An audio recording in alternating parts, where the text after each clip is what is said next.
Alright, this is going to be, I'm going to work 4 of the homework problems from page 463. This is the first day of finding the volume of solids.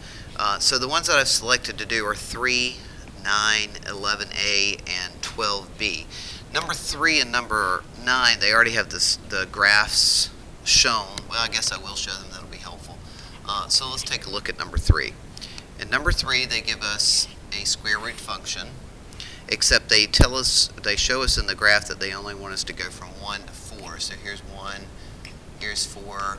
The graph looks something like that. And they mark it off here. And this is the region that we're going to revolve. And in this case, we're going to revolve around the x-axis. So let's take a look at what we would do here. Since the region is flush to the x-axis, there will definitely not be a hole in the solid that we create, and you don't have to sketch the three-dimensional revolution. So if we're going to find the volume of this solid, remember we're making circles, so the big idea is that we have to collect all of the area back, and the area of circle is pi r squared. The radius of this solid, it will be the distance from the axis of revolution, which is the x-axis, to the curve. So in this case, the curve, which was the square root of x, is determining the length of the radius. So our radius, in this case, will always be, or the length of the radius is the square root of x. So we have pi on the outside. We're going to collect the area from 1 to 4, and then I'm going to have my radius, which is the square root of x, squared. So there's the pi r squared, which will give me pi evaluated from 1 to 4 of x dx, which is pi multiplied from, let's go ahead and find the antiderivative here. Clean that up a little bit. So that would be x squared over 2 from 1 to 4. So that would give me pi multiplied by 16 over 2 is 8.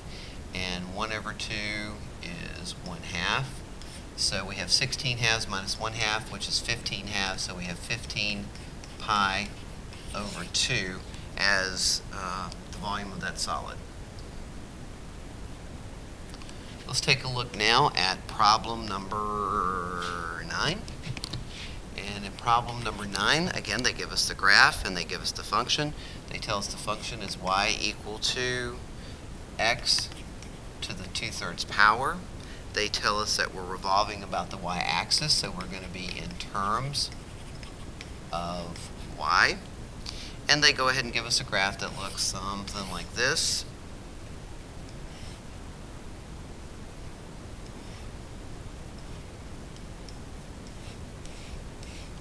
Okay. And they tell us that this is 1, so they kind of do a lot of the work for us. They also tell us that this is 1. Now, since we're in terms of y, the radius is going to be the distance from the axis of revolution to the curve. So this is one representative radius. Now, one thing you have to notice here is that they've given us the function in terms of x, but we're doing the problem in terms of y. So we're going to need to solve we're going to need to solve the equation for x. To do that, we're going to raise both sides to the 3/2 power. So this is x is equal to y to the 3/2. So the distance from the axis of revolution, the y-axis, to the curve, or my radius, is going to be y to the 3/2. So I'm going to start the collection of area. This time we're in terms of y, so I'm going to go to the lower bound of 0, the upper bound of 1, pi out front, because remember we're collecting the area of the infinite number of circles. The radius in this case was y to the 3/2 squared dy. Remember pi r squared. Clean that up a little bit and we get pi out front, 0 to 1, and when we raise power to a power, we get y to the 3rd dy, which is pi y to the 4th over 4 from 0 to 1. So that'll give me pi multiplied by 1/4 minus 0, which is 1/4 4th pi. All right, taking a look at the next problem, that's 11a, and this time you have to sketch your own graph. So they give us y equal to the square root of x, they give us y equals 0, and x equal to 4, and they want us to revolve around the x-axis. So we know that we are in terms of x. We can go ahead and get our integral ready. There's my pi, and we're going to have the radius